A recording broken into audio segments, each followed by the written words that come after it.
Hello. In this topic, we shall go over accounting for public sector organizations. Um, this particular topic was not taken up in class, so I do advise you to watch to the end to get the information that you would need. So let's start with what the public sector is. Public sector um, comprises of governments, government components, government organizations, and partnerships. Unlike for-profit corporations, public sector entities, they're created through law and authority to serve the public interest, not to maximize shareholder wealth. So accountability to the public is the overriding requirement, not profit maximization for reporting on the public sector. The new public sector accounting standards framework becomes effective this year, 2026. So this presentation covers the elements from the new framework. So looking at the purpose of public sector entities, they're created to essentially serve the public and the public interest through a variety of means, through provisions of goods and services that are otherwise not adequately prepared or adequately provided by the private sector, for ensuring stewardship of public resources, where needed to reallocate resources, and to ensure peace, order, and good governance. The primary purpose is service delivery and ensuring social outcome. So evaluating performance for the public sector becomes much more complex because there's no earnings metric. So we don't have a net profit that we can focus on. There's literally no bottom line of that nature. So instead, the role of budgeting and abiding with budgets, outcomes of policies, and overall stewardship are the elements that get assessed when evaluating the performance of public sector entities. In the public sector accounting standards framework, the primary users are not investors. They're instead taxpayers, citizens, indigenous communities, and their elected or appointed representatives. Accountability needs reporting about not just on what happened during the period, but also whether the resources were used responsibly and whether the government can continue to provide those services in the future. So elements of governance, performance, stewardship, and sustainability are very much embedded in public sector accounting standards. The capacity to serve is the key concept. The ability to meet service objectives today as well as in the future is what users of public sector reports focus on. Let's take a look at what we mean by the government reporting entity. So here, the reporting entity is broader than the concept of just the government. It includes, in addition to the government, a wide array of organizations that the government controls. These include government units, government business enterprises, government partnerships, and business partnerships. The concept of control relates to the power to govern another entity's financial and operating policies and having exposure to benefits or risks from the activities of the other entity. So it is important to keep in mind that control may exist even if it's not exercised, and it's the existence of control which would determine the inclusion of an organization in the government reporting entity. So governments may, for example, control a college. Mount Royal University is under the province of Alberta. A health authority, so Alberta Health Services. A utility company, so the ENMAX is a utility under the municipality of Calgary. A crown corporation. Those are all examples of government entities, even if control is not exercised by the government. The benefits and risks that accrue from control could be economic, could be political, or service-based. Let's take a look at the classification of public sector entities. So starting with the government components, these are department or ministry. They're not a separate legal entity as such. They are part of the government. Government organizations are separate legal entities, and they happen to be controlled by the government. And these would include government not-for-profit organizations, other government organizations, and government business enterprises. And there can be government partnerships where the government shares control with an external party, and a subset of that would be a government business partnership, which has attributes of a business.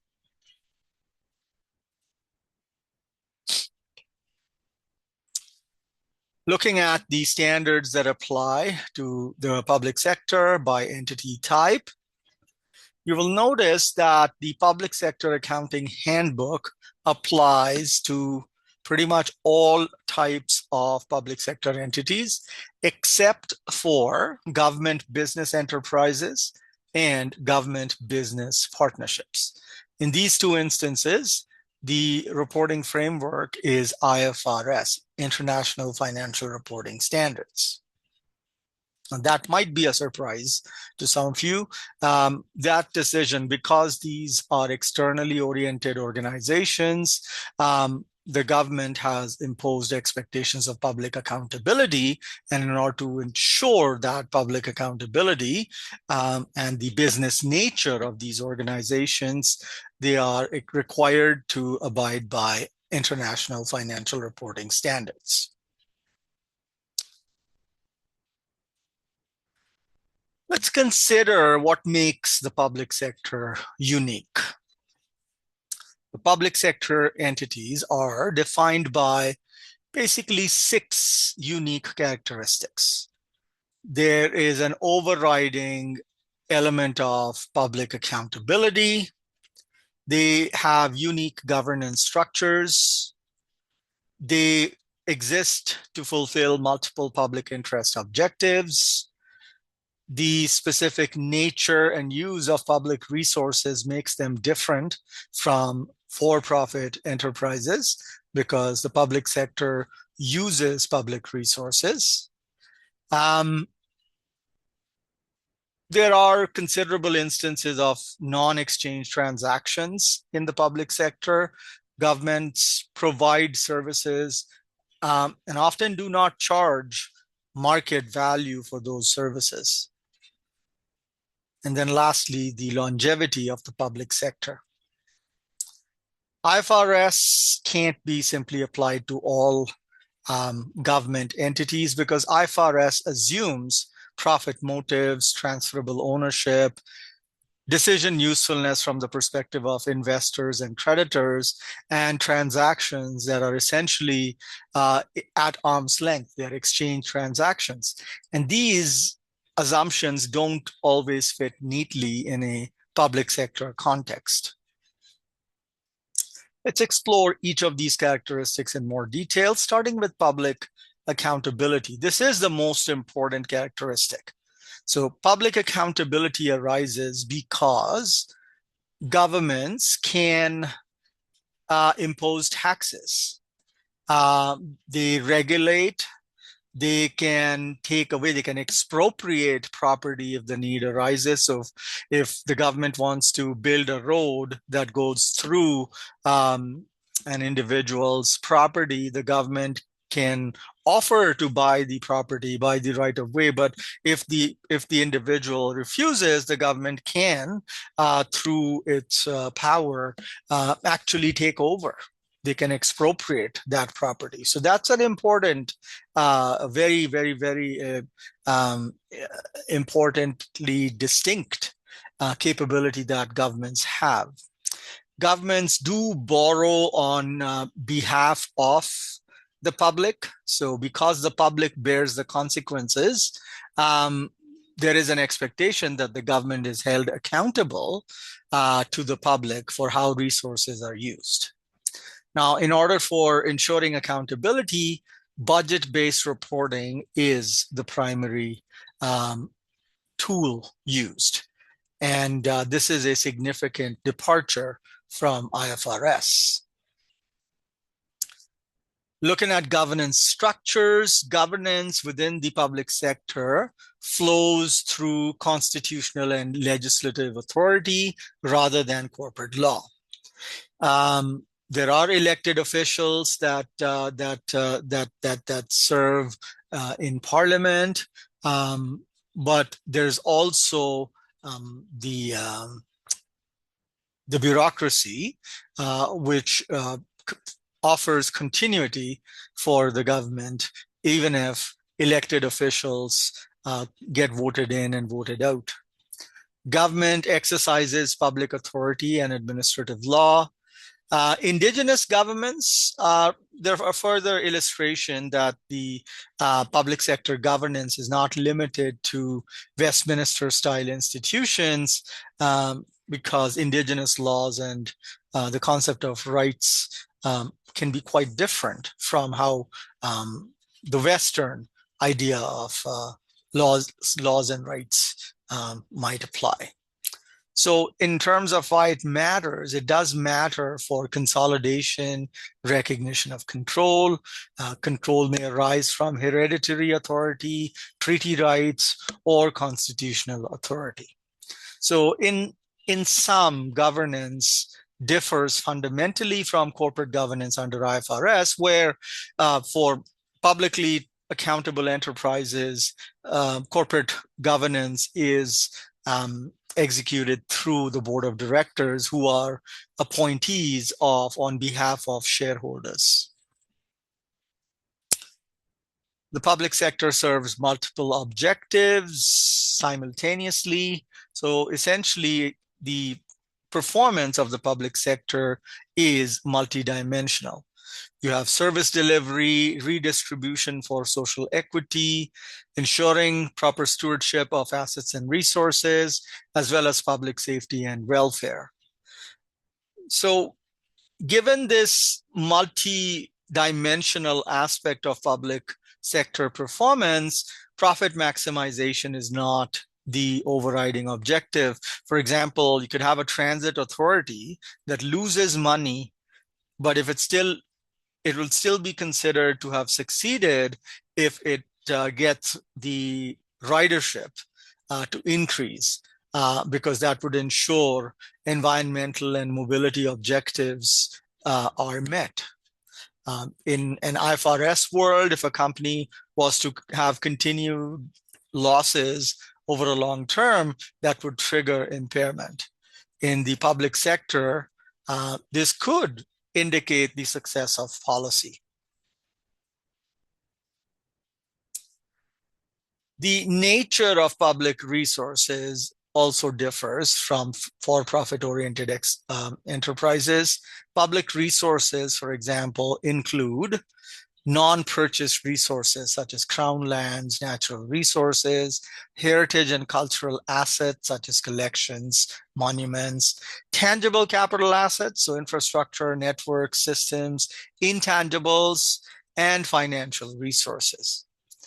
But many of these public resources can't be sold to meet liabilities. So think about highways, parks, water systems, bridges, heritage artifacts. The government can't simply sell these off if it has to pay off a loan. So the public sector accounting standards treat net financial assets as a relevant measure of liquidity and fiscal flexibility instead of looking at total assets.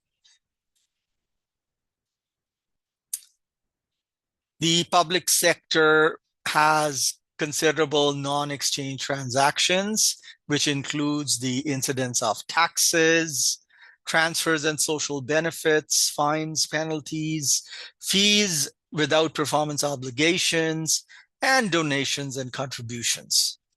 So these transactions embody scenarios where there is no direct quid pro quo, there is no direct exchange. Taxation, transfers, social benefit payments, these are quite dominant in the public sector world. So recognition and measurement of these transactions requires considerably different conceptual tools. We cannot simply pull up recognition criteria from IFRS and apply them in a public sector context. Longevity is a hallmark of the government. So going concern isn't really a concern. It's a non-issue.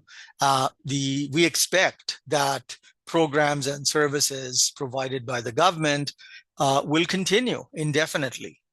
And so this does have an impact on the going concern assessment. We just assume that going concern is not a problem. And in contrast to going concern, perhaps ensuring intergenerational equity could be more important, right? So governments might have to borrow today to build infrastructure that will be used by future generations of future taxpayers. So you have to consider long-term capital project financing horizons. In addition, indigenous governance systems, they show continuity beyond colonial institutions. So a lot of them have, a lot of First Nations have, through their unique governance structures and systems, have tried to reclaim old ways of doing and old systems of knowledge, and have tried to break free from shackles of colonial rule. Let's take a look at the public sector handbook. So key sections that we should all be aware of. The conceptual framework is included in the PS 1000 series. The 1200 series deals with financial statements. There are specific policies and guidance regarding consolidation in series 2000 to 2700. The series 3000 to 3500 specifically deal with financial statement items. And then lastly, series 4200 are optionally applicable to government not-for-profit organizations.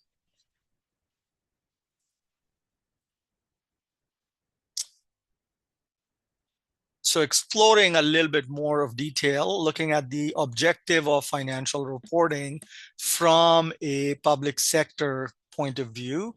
The objective is to provide information, not for decision-making by investors and creditors, but rather to provide information for accountability purposes.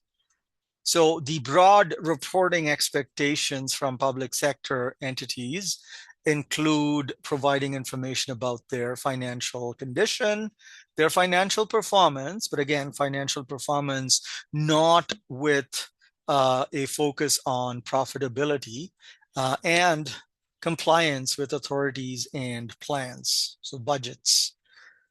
Financial statements alone cannot satisfy accountability, so they must be supplemented with budgetary information, compliance-related information, etc. So these essentially go beyond IFRS's focus on investment decision usefulness, which is primarily focused on investors and creditors. Accountability reporting requires multiple forms of reporting, as we just touched upon. These would include financial statements. but would also then go on to include sustainability and capacity information, budget variance reporting, non-financial performance measures, reporting on risk, as well as disclosures related to other accountability topics. So in sum, governments publish far more than just financial statements, because financial statements alone can't tell us whether policies employed by the government actually worked and whether resources were deployed effectively. So government reporting does make use extensively of non-financial performance information, without which users are generally unable to assess service outcomes. Financial condition is essentially an assessment of the health and sustainability of the public sector. So these include aspects of service capacity, sustainability of policies and programs, and risks that could affect future operations. So essentially, an assessment of financial condition would involve looking at whether the ability to provide the services is sustainable in the future, whether the entities are flexible or if they are vulnerable to any risk factors. So here, what we have to quite understand is that that there could be jurisdictions where if there is borrowing at the level of the provincial government or even municipal governments, they have to maintain their own credit ratings, because based on those credit ratings, the amount of interest that they get charged on their long-term obligations will depend.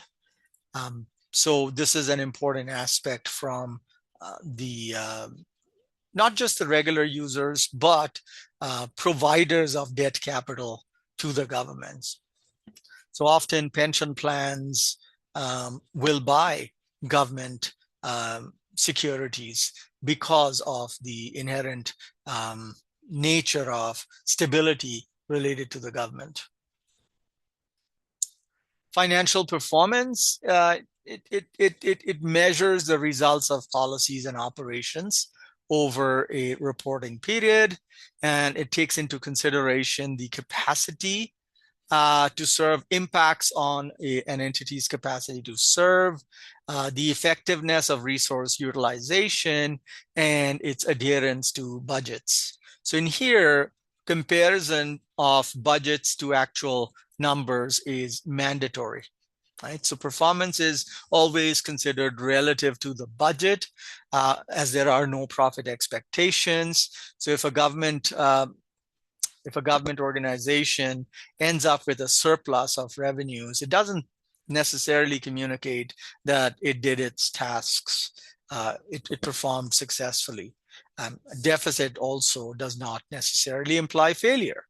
So essentially, a test of success would be if the entity was able to deliver the services as planned and using authorized resources. Compliance is a reporting requirement that is unique to the public sector. So this reporting needs to show compliance with budgets, statutes, regulations, and appropriations made by the legislature, as well as with financial authorities. So governments have to demonstrate that the funds that they spent were within statutory and appropriation limits. So appropriation limits are related to budgets. So when the budget was set up, certain amounts were earmarked for specific purposes. Governments need to make sure that they do not exceed those appropriation limits. Non-compliance, if let's say they fell short for whatever reason or exceeded, it has to be disclosed, right? Or let's say if some of the funds that were earmarked for project X had to be diverted to project Y, even if there's no overall financial impact, this non-compliance needs to be disclosed. Okay, looking at financial statement objectives, these are laid out in PS 1202. There are 6 objectives. Financial statements must provide information to define the scope of the reporting entity, to report financial position, report changes in financial position, to compare actual versus budget numbers, disclose non-compliance with authorities, and to disclose risks and uncertainties. Now, these 6 objectives formalize what financial statements have to achieve under public sector accounting standards. Now, you would note here how several of these objectives relate directly to budgets and compliance. This is an element that is largely absent in IFRS and ASPE. Also, disclosures on risks and uncertainty are explicitly required, whereas these are not explicitly required under IFRS or ASPE. These could be elements that are covered in the management discussion and analysis section of an annual report, but they're not mandatory discussions under IFRS or ASPE. All right, let's take a look at the qualitative characteristics. These will seem quite similar to IFRS. So financial statement information must be relevant, it must be faithfully represented, verifiable, comparable, understandable, and timely. But these are applied, so although they seem to be very similar to IFRS, they're applied in a very different context and with a very different purpose. Additional related considerations include an explicit acknowledgement of benefits versus costs, materiality. Again, this should be evaluated in the context of public accountability and political consequences, not necessarily investor decisions. And lastly, prudence is explicitly acknowledged. So prudence is similar to conservatism, that we don't want to overstate performance or assets. A complete set of financial statements includes a statement of financial position, statement of net financial assets or net financial liabilities, statement of operations, statement of changes in net assets or net liabilities. So just like for not-for-profit organizations, in the government domain, there is no concept of equity. So excess of revenues over, excess of assets over liabilities is referred to as net assets. Statement of cash flow, and then notes and schedules. Now, most of these statements would seem fairly obvious, but the statement of net financial assets / liabilities, it's unique to the public sector accounting standards. Essentially, what it shows is the difference between financial assets and financial liabilities. So not all assets and all liabilities, only financial assets and financial liabilities. So it highlights fiscal flexibility on the part of the government. So whether financial assets of the government are greater than its financial liabilities. And this is an important determinant of a government's ability to maintain or enhance service capacity. Net financial assets are very important because many public assets, such as infrastructure, they're non-financial and they can't be liquidated. Net financial assets, therefore, indicate the ability on the part of the government to finance future services without resorting to raising taxes, engaging in additional borrowing, or cutting programs.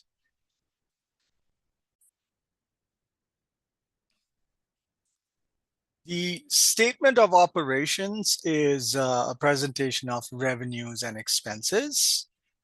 So revenues, they have to be presented by significant type or program. Expenses, similarly, must be presented by function or program. The difference between revenues and expenses must be shown as a surplus or deficit. a direct comparison of actual versus budgeted amounts is required, and it's a major accountability feature for public sector accounting standards. Let's take a look at the condensed statement of operations and accumulated operating deficit of the Government of Canada for the year ended March 31st, 2025. It's a busy slide, but what you should be able to discern is that compared to 2024, fiscal 2024, as well as the budgets for 2025, revenues are higher, about 511 billion, and they're up from about 460 billion from 2024, and they came in about 13 billion more than budgeted. And the key contributor there was income taxes. So for 2024-5, income taxes actuals came in at just under $345 billion, as opposed to 336 billion for the budget. The program spending amounts remained high. So for 24-25, it came in just under $490 billion. The budget was just over 480 billion, so they're actually higher than budget. So my slide says slightly below budget, but they ended up being higher. So they are higher than both the budget and the previous year. The big contributor for the higher payments is transfer payments. Transfer payments essentially ended up dominating spending for the government, about 360 billion as compared to 326 odd billion dollars in the previous year. And major components for these include payments for old age security benefits, EI, and children's benefits.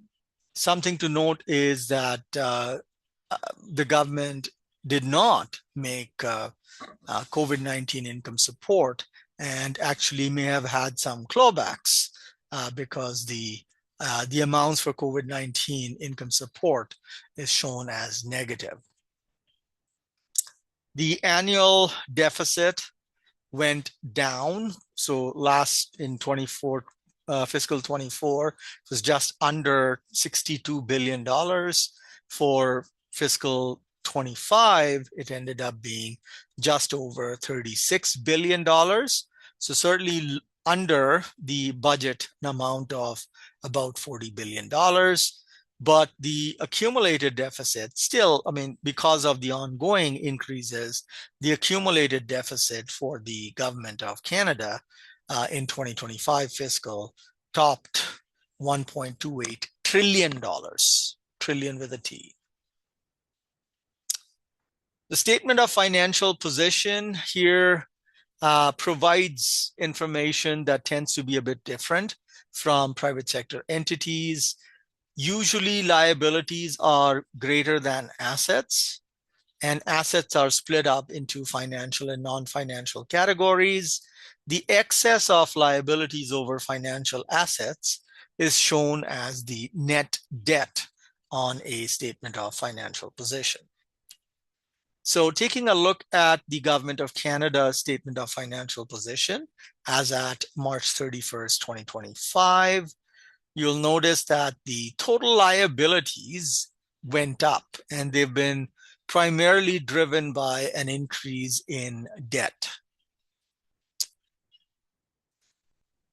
The net debt for the government increased to get almost $1.4 trillion.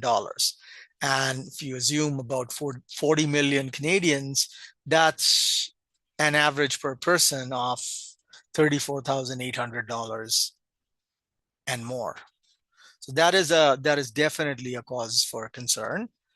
The non-financial assets went up, but their size relative to total liabilities is very modest. Looking at the consolidated statement of measurement gains and losses for the Government of Canada, here the key takeaways include that the remeasurements were positive. You had about a $6 billion gain, and which reversed an almost $1.3 billion loss for the previous year. The accumulated measurement gains did increase to about 15.4 billion. It indicates a strengthening of the government's net financial position outside of the operating statement. And one other thing to note is that the net unrealized gains were the ones that drove the improvement. Unrealized gains for the year totaled just over 5.1 billion compared to $1 billion loss in fiscal 24. So that's reflective of favorable fair value movements rather than realized transactions. Statement of changes in net assets liabilities shows a reconciliation of accumulated balances. It tracks changes in accumulated surplus or deficit. If net financial assets are not shown here, capital spending needs to be disclosed against budget in the notes. And the idea again is to reinforce the budgetary compliance framework. Taking a look at the relevant statement for the Government of Canada, you can see net debt went up relative to fiscal 24, but it was still lower than what had been budgeted for. Capital investments, they continue to contribute to net debt growth. So for fiscal 25, just under $17 billion of tangible capital assets were acquired, as opposed to a budget of $13.4 billion. The remeasurement gains softened the increase in net debt, though. For the statement of cash flow, here it's presented in a structure that's similar to IFRS, but the purpose differs. So cash flows are interpreted in context of fiscal capacity and sustainability of programs. They present cash flows from operating, capital investments, and financing activities. Looking at the statement of cash flow for the Government of Canada, the takeaways are that operating activities ended up using cash. They consumed cash again, but lower than fiscal 24. So they consumed about 23 billion versus almost 47 billion in the prior year. The cash used by investing activities went up sharply from just around $10 billion to over $74 billion in 2025. Financing activities were the contributors to the cash flow. So that was primarily a result of the borrowing, the additional borrowing. So cash provided by financing activities is what bridged the gap. You had about $93 odd billion in fiscal 24. So finally, in summary, public sector accounting, it focuses on elements of accountability, stewardship, and sustainability. The entity classification drives reporting standards. So government business enterprises and government business partnerships, they must follow IFRS. Others follow the public sector accounting standards. The public sector accounting standard financial statements differ fundamentally from IFRS. Okay, it is a very, very, very marked difference. Non-exchange transactions are dominant in the public sector. Budgetary compliance is central to reporting public sector performance. And overall, assessment of available and sustainable service capacity is what frames long-term financial reporting in the public sector. So with that, I conclude the lecture on topic 2, public sector accounting standards.